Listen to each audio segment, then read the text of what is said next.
আসসালামু আলাইকুম বন্ধুরা, কেমন আছেন আপনারা? আশা করি ভালো আছেন। শুভ সকাল। আমিও সকালবেলা উঠে মুখ হাত না দিয়ে ক্ষেতের দিকে হাঁটা ধরলাম। বক উঠতেছে। সকালের আসলে গ্রামের যে দৃশ্য সেটা বলা মানে বলে অনুভব করা যায় না, দেখতে হয়। আসলে দেখলে কাছ থেকে না দেখলে বোঝা যায় না। তো আমিও সেরকমভাবেই সকালবেলা প্রিপারেশন না নিয়ে ঘুম থেকে উঠে, যেহেতু বিয়ে বাড়ি, তা আমি একা একা একটু হাঁটতে বেরোইছি। দেখি তো অনেক জায়গায় দেখা যাচ্ছে পানি জমা বেঁধে আসে, সকালের কুয়াশার পানি। তো আমি ভাবলাম একটু কুয়াশা দিয়ে মুখ ধোবো।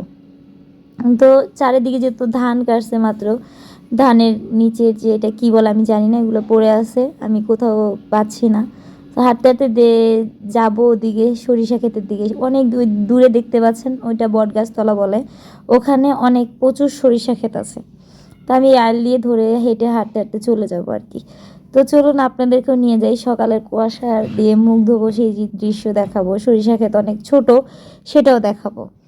তো দেখতেই পাচ্ছেন অনেক দূরে আমি হাঁটতেছি আর দেখতেছি যে সকালে কৃষকরা হাঁটতে হেঁটে চলছে। অনেক দূর থেকে দেখা যাচ্ছে, যেহেতু আমি অনেক দূরে, কাছ থেকে দেখাতে পারছি না। তো আমি উঠছি বেসিক্যালি ভোরেই, কিন্তু বউকে রেডি করে আসতে আমার সময় চলে গেছে, যেহেতু বউকে সকাল 10টার মধ্যে আমার গোসল করাতে হবে হলুদ দিয়ে। তা আমি একাই হাঁটতে বেরিয়ে চলে আসলাম ক্ষেতের দিকে। তো হাঁটতে হাঁটতে অনেকটা দূর, দেখতেই পাচ্ছেন সূর্য উঠতেছে, সূর্য উদয় হচ্ছে। আমি ওখানের দিকে কতক্ষণ তাকায় রইলাম, এখন আমি চোখে সরিষা ফুল দেখতেছি। তো চলুন সরিষা খেতে চলে যাই। হ্যালো বন্ধুরা, আমি কিন্তু সকালে মুখ না ধুয়ে আসছিলাম। কুয়াশা দিয়ে কী করে মুখ ধুতে হয় দেখেন, আমি কিন্তু অলরেডি আমার পানি পড়ছে। আমি সরিষা ক্ষেতের পানি দিয়ে, এই যে দেখেন, এই যে পানি দেন, এটা দিয়ে মুখ ইয়ে করলাম। আমরা অনেকে জানি না যে কুয়াশার পানি কি। আসলে কুয়াশার পানি, দেশগ্রামের এই কুয়াশা, সকালের যে বাতাস, এটার যে একটা টাটকা ফ্রেশ, সেটা আমরা ঢাকায় যারা থাকি তারা এটা বুঝতে পারি না। আমি খুব সকালবেলায় চলে এলাম খেতে। তো সরিষা ক্ষেত যেহেতু দেরিতে উগানো হয়েছে, এই জন্য আপনার সরিষা এখনো হয়নি, কিন্তু কুয়াশা তো আছে, যেটার জন্য আমি আসছি। দেন ফাইনালি সেটা পেয়ে গেলাম। আর আমি কিন্তু সকাল ঘুম থেকে উঠে এসে এখানে আসছি কুয়াশার ফিল নিতে, ঠান্ডার যে অনুভূতিটা সেটা নিতে, সূর্য মামার সাক্ষাৎ নিতে। তো চলে এলাম, এই দেখেন প্রচুর পরিমাণ কুয়াশা, দেখেন এই, বুঝতেই পারছেন যে আমার মুখ কিন্তু অলরেডি অনেক ভিজে গেছে, আমার কিন্তু সে ভালো লাগতেছে। দেন এটা কিন্তু কুয়াশা, মানে কুয়াশার যে একটা পানি আছে সেটা। তো খুবই ভালো লাগতেছে গাইজ। আসলে আমি অনেক দিন পরে এরকম দেশ থেকে আসছি, ঢাকা থেকে আসছি।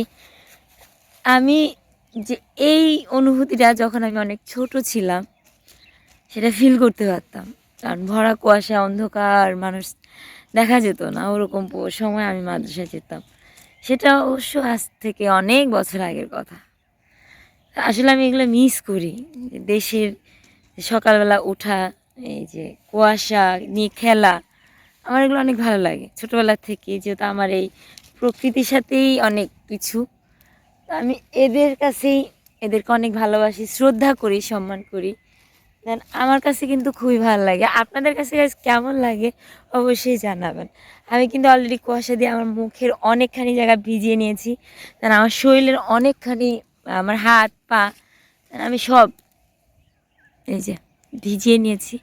আমি কিন্তু আপনাদের শেয়ার করলাম।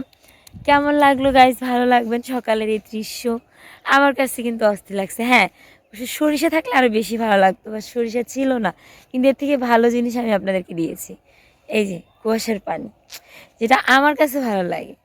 ভালো থাকবেন গাইজ, সুস্থ থাকবেন, সবার উদ্দেশ্যে বলছি। আল্লাহ হাফেজ।